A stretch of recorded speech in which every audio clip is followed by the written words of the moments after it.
What's up, guys? Been asked for a while to do a rig rundown, so here we are. First off, shout out to Sakis Strigas. I guess that's how you say it. Sakis Strigas. He's on YouTube, puts up some pretty awesome Tool guitar backing tracks to play along to.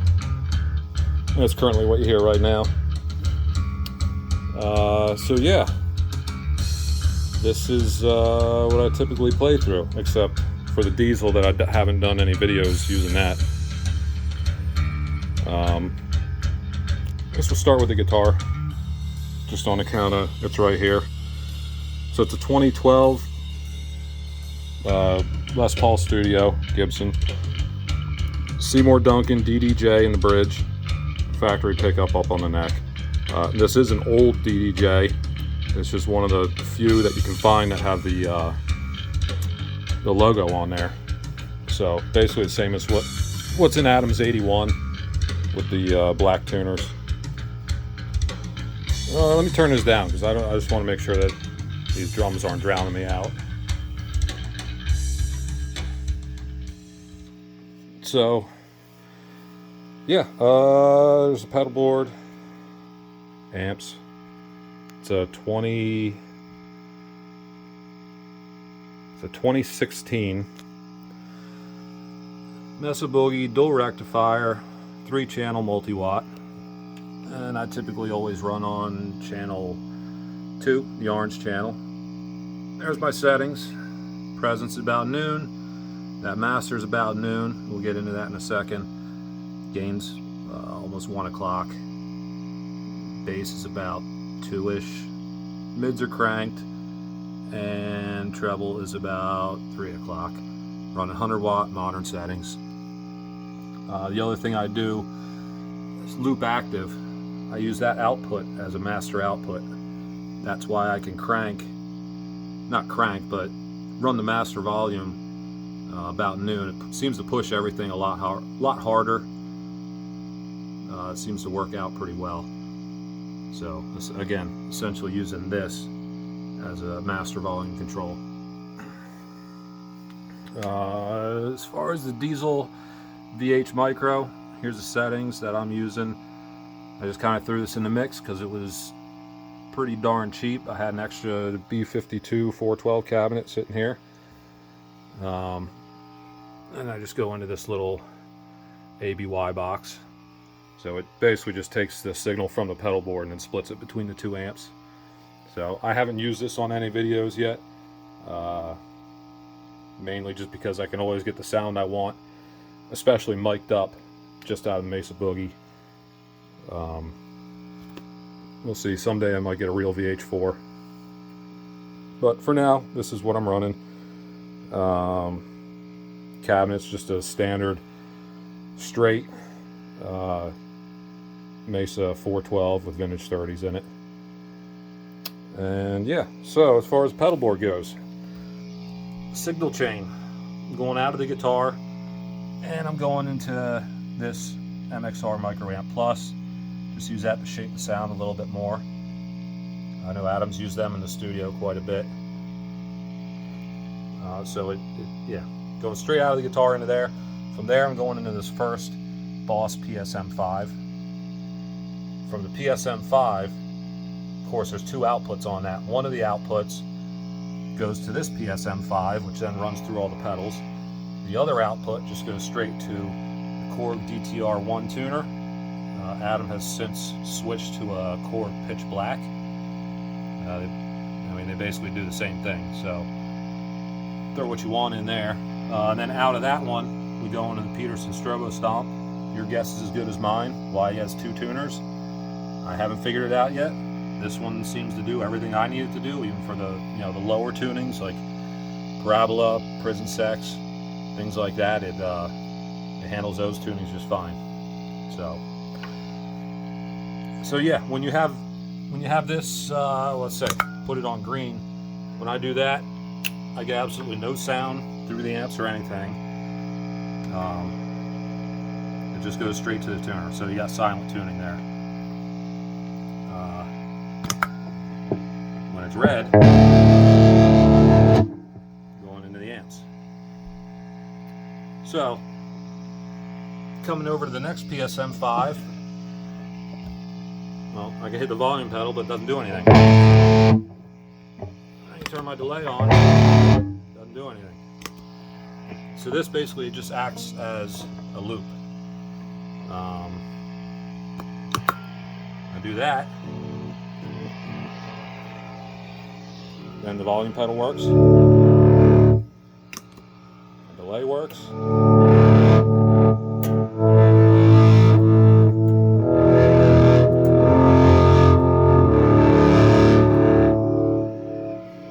What that allows you to do is you can queue up effects before you need them, and then that way, I mean, you have your delay and flanger both on at the same time. You just be playing with no effects, and as soon as you step on this, go from a straight guitar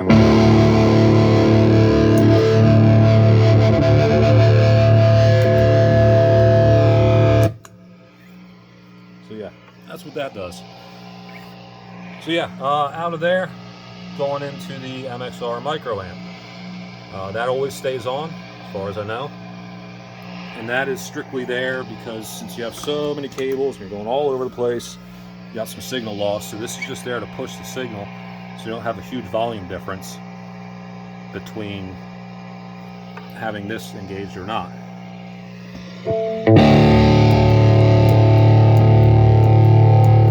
You can still hear it click on and off, but the volume and tone is still all the same as it was. Whereas if I had it turned off,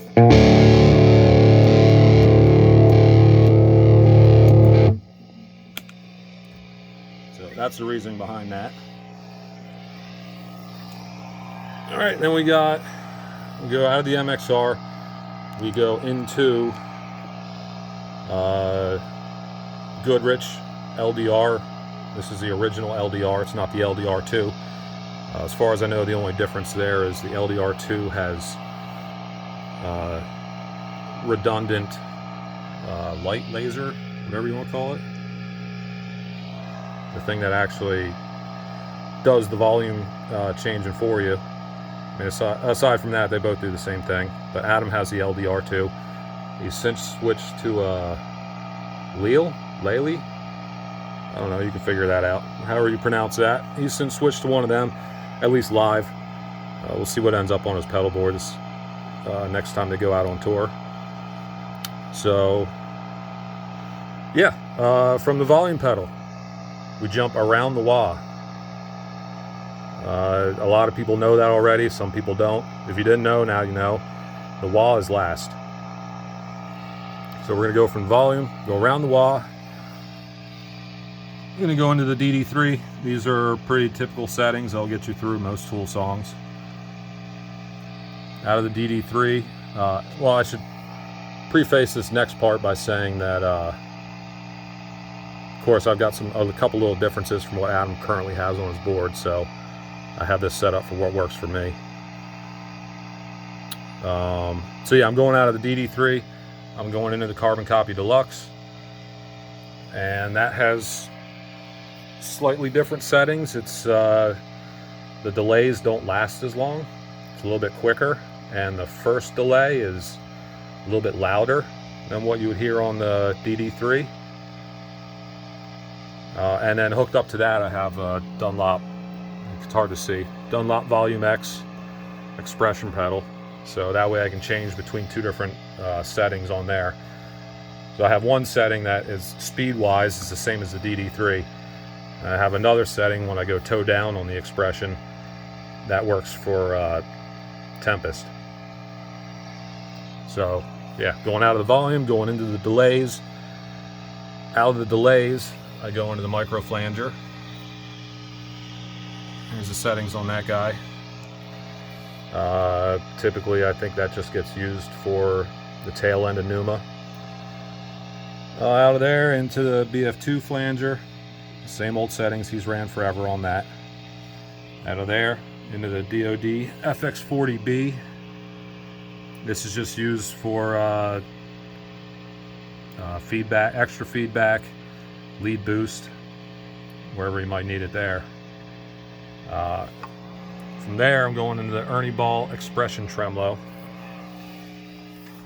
So that pedal kind of, I don't know if I've never seen him use it. There was some pictures floating around. I guess he did like a photo shoot with Ernie Ball. It showed some of his gear, and this pedal was included in some of those pictures. And so that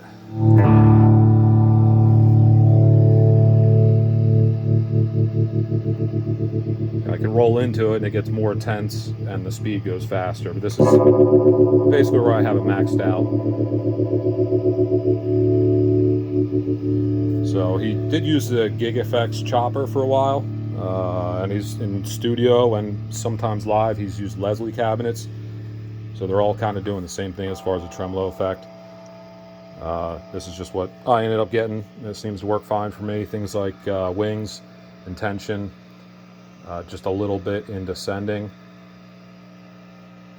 Yeah, and then so out of there, going into the wah. That's the BD535 Crybaby, not the 535Q. This is a revision 3. If you look on the bottom of them, on the underside, on the very bottom of the pedal, it'll tell you what revision it is. If it doesn't say anything, then it's, you know, it's a first edition. Yeah, and then straight out of there, it goes back into the PSM5, and then up to the amp splitter where it splits the amps. So again, the second PSM5 just acts as a you know, as an effects loop, turns it on and off, and everything's noisy because I have cheap cables and, you know, power strip sitting right next to everything right there. So yeah, hopefully that clarifies some things for you guys.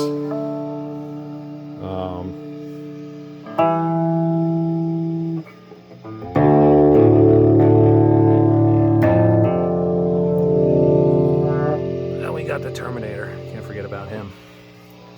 Oh, check this out. Oh, there he is. His eyes light up. Yeah.